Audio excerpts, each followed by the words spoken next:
নবী সাল্লাল্লাহু আলাইহি সাল্লাম উদযাপন জায়েজ নাকি এটা কোরআন হাদিসের পরিপন্থী বিষয়? তো রাসূল করিম সাল্লাল্লাহু আলাইহি সাল্লাম দুনিয়াতে আসার সাথে সাথে সুয়াইদ নামক একজন কিরদাসীকে তিনি মুক্ত করে দেওয়ার কারণে তাকে জাহান্নামে এমন একটা শাস্তি দেওয়া হয়, শুধু দুই পায়ে তাকে জোতা আগুনের জোতা পরিয়ে দেওয়া হয়।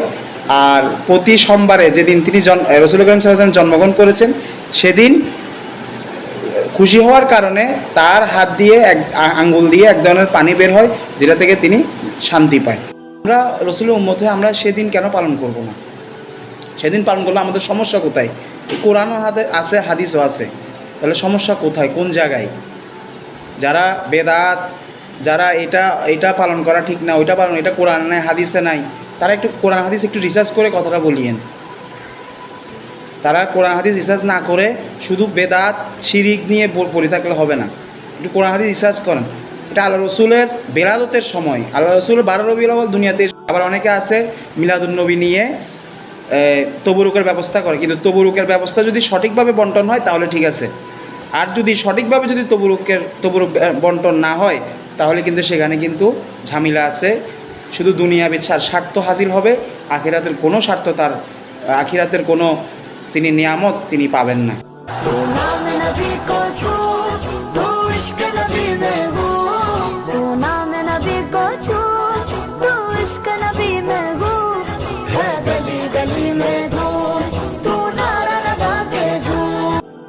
আলাইকুম ওয়া রাহমাতুল্লাহি তাআলা ওয়া বারাকাতুহু। নাহমাদুহু ওয়া নুসাল্লিমু আলা রাসূলিল কারীম, আম্মা বাদ। আউযু বিল্লাহি মিনাশ শাইতানির রাজীম। বিসমিল্লাহির রহমানির রহিম।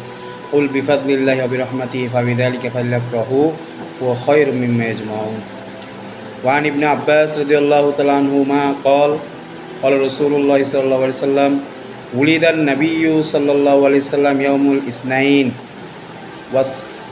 ওয়াস্তুমবিউ ইয়াউমাল ইসনাইন ওয়া তুওয়াফিয়া ইয়াউমুল ইসনাইন। সাদাকাল্লাহুল মাওলানাল আযীম ওয়া সাদাকা রাসূলুন নবিল হাবিবুল কারীম ওয়া নাহনু আলা যালিকা মিনাশ শাহিদিন ওয়াশ শাকিরিন আলহামদুলিল্লাহি রাব্বিল আলামিন। সুপ্রিয় দর্শক শ্রোতা, আজকে আমি একটি গুরুত্বপূর্ণ বিষয় নিয়ে আপনাদের সামনে উপস্থিত হয়েছি। সেটি হচ্ছে মিলাদুন্নবী সাল্লাল্লাহু আলাইহি সাল্লাম উদযাপন জায়েজ নাকি এটা কোরআন হাদিসের পরিপন্থী বিষয়।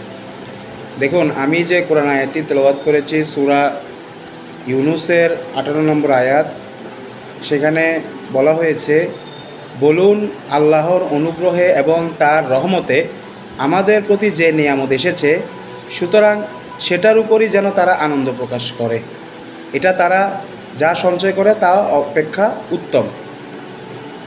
আরেকটি হাদিস আমি আপনাদের সামনে বলেছিলাম, সেটি হচ্ছে মুসনাদে আহমদের 2506 নম্বর হাদিস। সেখানে বলা হয়েছে, হযরত আব্দুল্লাহ ইবনে আব্বাস রাদিয়াল্লাহু তাআলা বর্ণিত, রাসূল করিম সাল্লাল্লাহু আলাইহি সাল্লাম সোমবার দিনে জন্মগ্রহণ করেছেন, সোমবার দিনে নবুয়ত লাভ করেছেন এবং সোমবার দিনেই তিনি ইন্তেকাল করেছেন।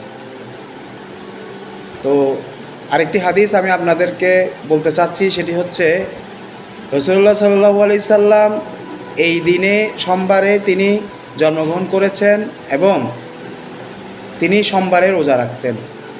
যখন সাহাবায়ে কেরাম ওনাকে জিজ্ঞাসা করলেন যে আপনি সোমবারে রোজা রাখেন কেন, তখন রাসূল করিম সাল্লাল্লাহু আলাইহি সাল্লাম বলেছেন, আমি সোমবারে আল্লাহর হুকুমে আমি দুনিয়ায় তশরিফ এনেছি, এই জন্য আমি সোমবারে রোজা রাখি। আচ্ছা, এখন এই কোরআন এবং হাদিস দ্বারা আমরা বুঝতে পারি যে আল্লাহ রসুল সাল্লাল্লাহু আলাইহি সাল্লাম দুনিয়াতে আসার পরেই, মিলাদুন্নবী সাল্লাল্লাহু আলাইহি সাল্লাম যখন দুনিয়াতে আসার পরেই তিনি রোজা রেখেছেন, এই দিনে তিনি রোজা রেখেছেন। যখন উনি 12 বছর পদার্পণ করেছেন, তিনি তখন থেকে তিনি রোজা রাখতেন সোমবারে।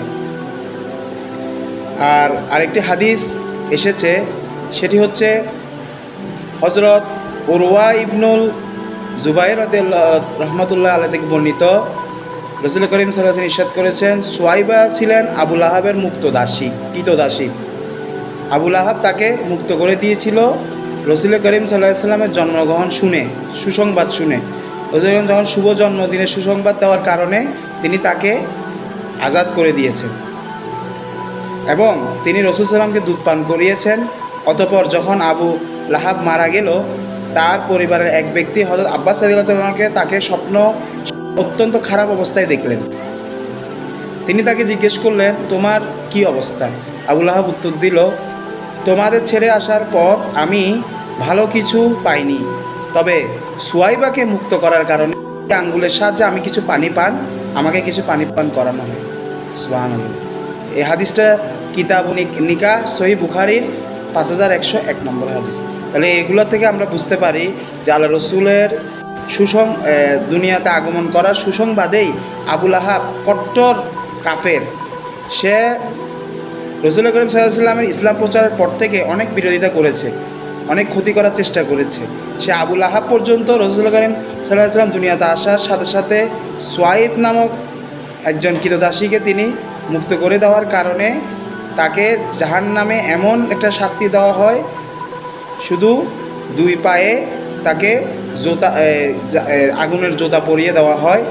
আর প্রতি সোমবারে যেদিন তিনি রসুল করিম সাল্লাল্লাহু আলাইহি ওয়াসাল্লাম জন্মগ্রহণ করেছেন, সেদিন খুশি হওয়ার কারণে তার হাত দিয়ে এক আঙ্গুল ধরনের পানি বের হয়, যেটা থেকে তিনি শান্তি পায়।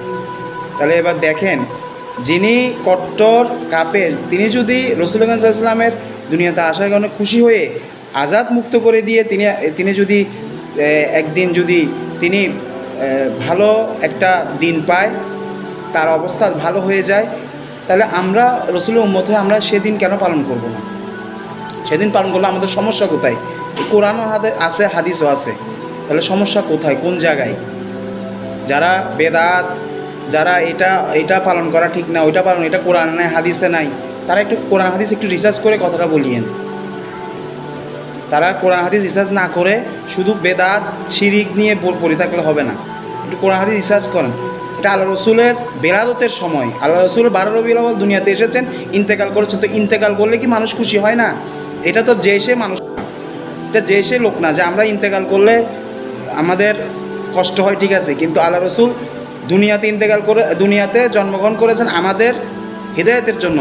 উনি আখিরাতে গিয়েছেন, কবরে আলেমে বারজাকে গিয়েছেন কবরবাসীর হিদায়াতের জন্য। তাহলে ওদের জন্য খুশি, আমাদের জন্য খুশি। তাহলে আমরা কেন ওনাকে নিয়ে আমরা খুশি উদযাপন করব না? আমরা কেন ওনাকে নিয়ে দুঃখ প্রকাশ করতে হবে কেন? এটা তো একটা নর্মাল, একটা সিম্পল একটা বিষয়। মহান আল্লাহ রাব্বুল আলামিন আমাদেরকে এই মিলাদুন নবী সাল্লাল্লাহু আলাইহি ওয়াসাল্লামের যে আমলগুলো, রসুল করিম সাল্লাল্লাহু আলাইহি ওয়াসাল্লাম আমাদেরকে যা শিক্ষা দিয়ে গেছেন এবং উনি যা করতে বলেছেন, আমরা যেন সেটা সঠিকভাবে পালন করতে পারি, মিলাদুন নবী সুন্দরভাবে পালন করতে পারি, কোরআন সুন্নাহ অনুযায়ী যেন পালন করতে পারি। আবার অনেকে আছে মিলাদুন নবী নিয়ে তবরুকের ব্যবস্থা করে, কিন্তু তবরুকের ব্যবস্থা যদি সঠিকভাবে বন্টন হয় তাহলে ঠিক আছে।